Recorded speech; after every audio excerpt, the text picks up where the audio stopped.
श्रीमद् भागवत गीता अध्याय 9।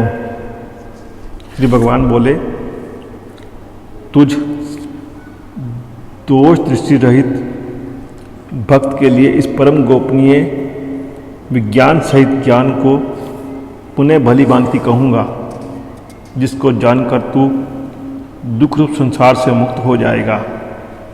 यह विज्ञान सहित ज्ञान सब विद्याओं का राजा, सब गोपनीयों का राजा, अति पवित्र, अति उत्तम, प्रत्यक्ष फल वाला, धर्मयुक्त, साधन करने में बड़ा सुगम और अविनाशी है। हे परंतप, इस उपयुक्त धर्म में श्रद्धा रहित पुरुष मुझको न प्राप्त होकर मृत्यु रूप संसार चक्र में भ्रमण करते रहते हैं। मुझ निराकार परमात्मा से ये सब जग जल से बर्फ के सदृश परिपूर्ण है और सब भूत मेरे अंतर्गत संकल्प के आधार स्थित हैं, किंतु वास्तव में मैं उनमें स्थित नहीं हूँ। वे सब भूत मुझ में स्थित नहीं हैं, किंतु मेरी ईश्वरीय योग शक्ति को देख कि भूतों का भरण पोषण करने वाला और भूतों को उत्पन्न करने वाला भी मेरा आत्मा वास्तव में भूतों में स्थित नहीं है। जैसे आकाश से उत्पन्न सर्वत्र विचरने वाला महान वायु सदा आकाश में स्थित है, वैसे ही मेरे संकल्प द्वारा उत्पन्न होने से संपूर्ण भूत मुझ में स्थित है, ऐसा जान। हे अर्जुन, कल्पों के अंत में सब भूत मेरी प्रकृति को प्राप्त होते हैं, अर्थात प्रकृति में लीन होते हैं, और कल्पों के आदि में उनको मैं फिर रचता हूँ। अपनी प्रकृति को अंगीकार करके स्वभाव के बल से स्वतंत्र हुए इस संपूर्ण भूत समुदाय को बार बार उनके कर्मों के अनुसार रचता हूँ। हे अर्जुन, उन कर्मों में आसक्ति रहित और उदासीन के सदृश स्थित मुझ परमात्मा को वे कर्म नहीं मानते। हे अर्जुन, मुझ अधिष्ठाता के सकाश से प्रकृति चराचर सहित सब जगत को रचती है, और इसी हेतु से ही ये संसार चक्र घूम रहा है।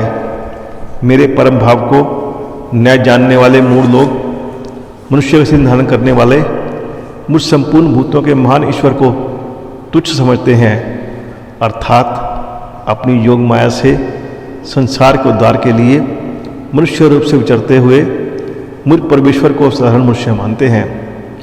ये व्यर्थ आशा, व्यर्थ कर्म और व्यर्थ ज्ञान वाले विक्षिप्त चित्त अज्ञानी जन राक्षसी, आसुरी और मोहनी प्रकृति को ही धारण किए रहते हैं।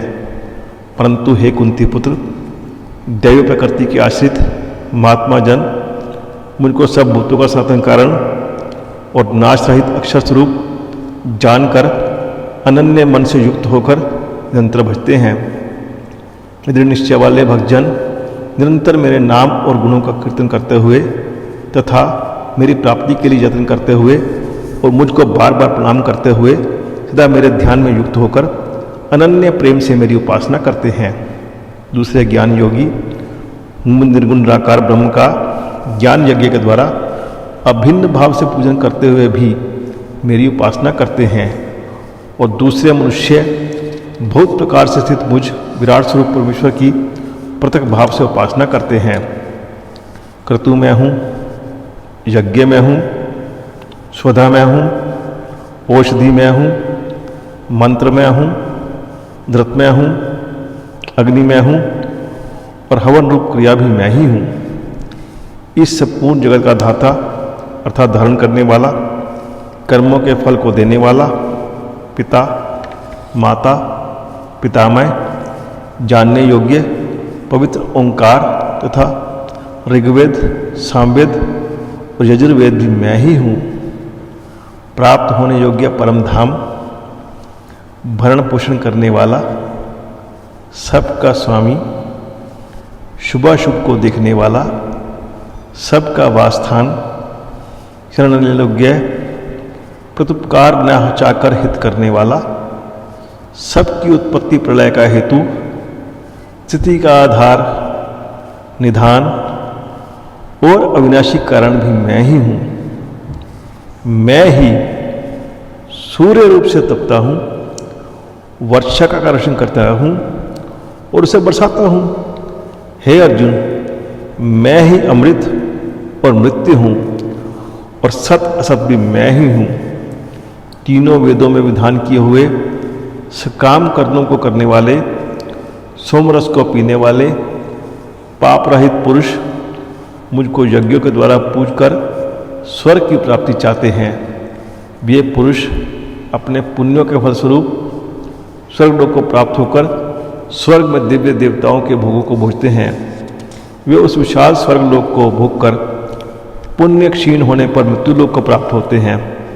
इस प्रकार स्वर्ग के साधन रूप तीनों वेदों में कहे हुए सकाम कर्म का आश्रय लेने वाले और भोगों की कामना वाले पुरुष बार बार अभागवन को प्राप्त होते हैं, अर्थात पुण्य के प्रभाव से स्वर्ग में जाते हैं और पुण्य क्षीण होने पर मृत्युलोक में आते हैं। जो अनन्य प्रेमी भक्तजन मुझ परमेश्वर को निरंतर चिंतन करते हुए निष्काम भाव से बचते हैं, उन नित्य निरंतर मेरा चिंतन करने वाले पुरुषों का योगक्षेम मैं स्वयं प्राप्त कर देता हूँ।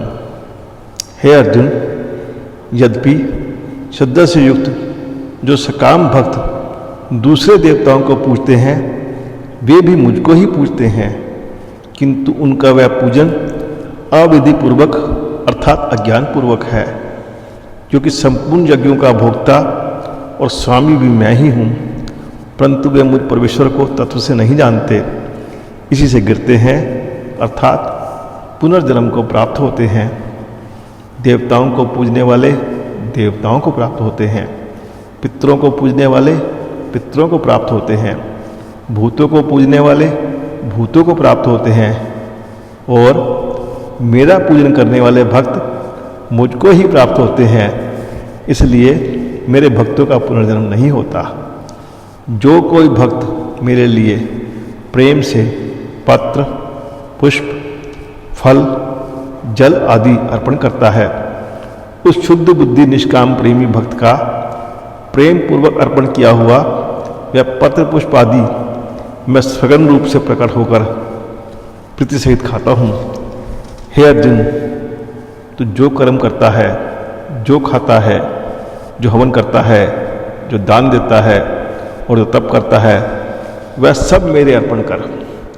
इस प्रकार जिसमें समस्त कर्म मुझ भगवान के अर्पण होते हैं, ऐसे संन्यास योग से युक्त चित्त वाला तो शुभाशुभ फल रूप कर्म बंधन से मुक्त हो जाएगा और उनसे मुक्त होकर मुझको ही प्राप्त होगा। मैं सब भूतों में समभाव से व्यापक हूँ, न कोई मेरा अप्रिय है और न प्रिय है, परंतु जो भक्त मुझको प्रेम से भजते हैं वे मुझ में हैं और मैं भी उनमें प्रत्यक्ष प्रकट हूँ।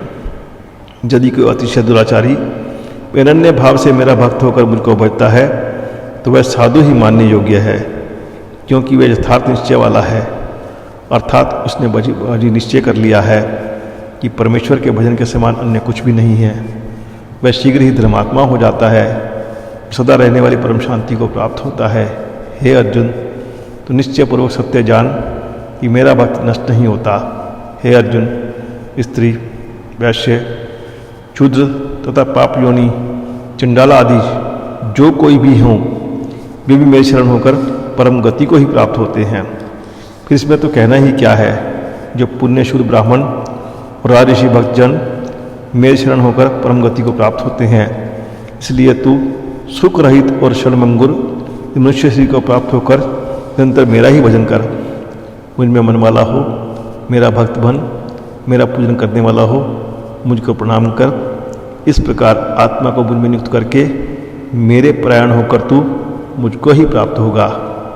यह तो श्री कृष्ण अर्जुन संवाद राज विद्या राजगृह योग नामक 9वां अध्याय।